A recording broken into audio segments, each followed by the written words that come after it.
Hi, welcome to How Tuesday. My name is Lisa. Today I'm going to show you how to use the Funtime fabric covered balloon ball template set to make a fun toy for kids and pets. Go ahead and watch how to make it, and then I'll come back and tell you all about it. Here are your supplies. You'll need some fabric. If you have a big dog, I suggest using canvas. The template set has two pieces, the wedge and then the hexagon for the end. You'll need a 10-inch round balloon, some thread to match, and a marking pen. I sure wish I had taken my white marking pencil with me to my sewing day. It would have been easier to see. Triple fold your fabric so that you have 6 layers. Make sure you have a piece big enough to cut your hexagon out of the leftovers. Cut 6 wedge pieces and 3 hexagons. Use the holes in the templates to mark all pieces. 3 hexagons and 6 side pieces.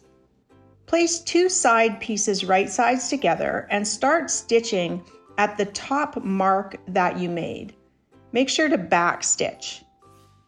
Then stitch to the second mark and back stitch again.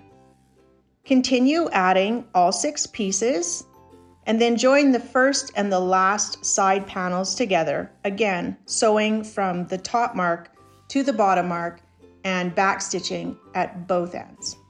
This is brilliant. This is how we're going to make an opening in the end of the balloon ball.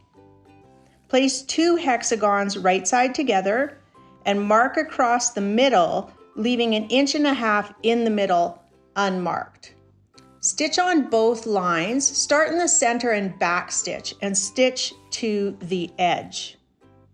Fold the top piece forward and the back piece back so that the 2 pieces are now wrong sides together and the hole is visible. Take your single hexagon, not that piece you just made, but the single hexagon, and place it right sides together on the ball body at one end.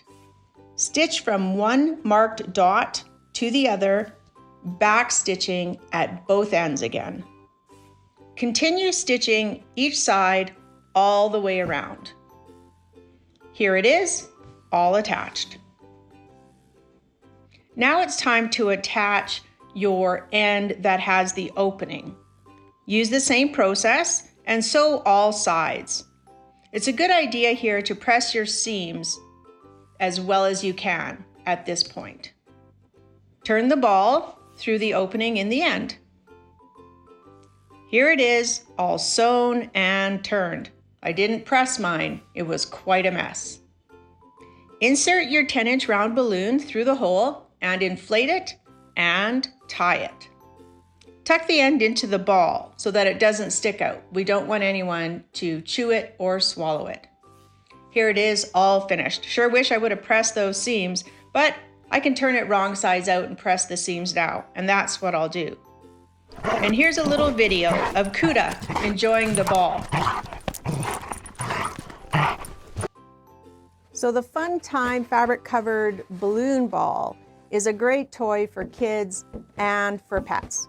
No choking hazard because when the balloon pops, if it does, the debris stays inside, and also less frightening for kids when the balloon pops. It doesn't pop really loud like when it's not covered. So good for toddlers and kids.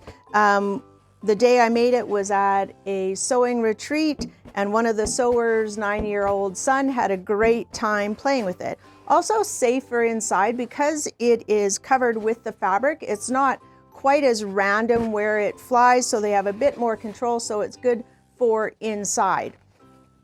When the balloon pops, or you pop the balloon, you can flatten it and it's easy for storage. If I was making this for a little pup to just knock around and play, I would use cotton like I have in this sample. But if I was making it for a big dog like Cuda again, I would use canvas. Cuda broke the balloon as soon as he decided to bite into it. Now, Cuda's that kind of dog. He likes to destroy anything that has an inside and get rid of it. But this is a easy project to make and super fun, and I hope you enjoyed it. Go ahead and make sure you subscribe and ring the little bell to get notifications whenever we go live. Thanks for joining me for How Tuesday today.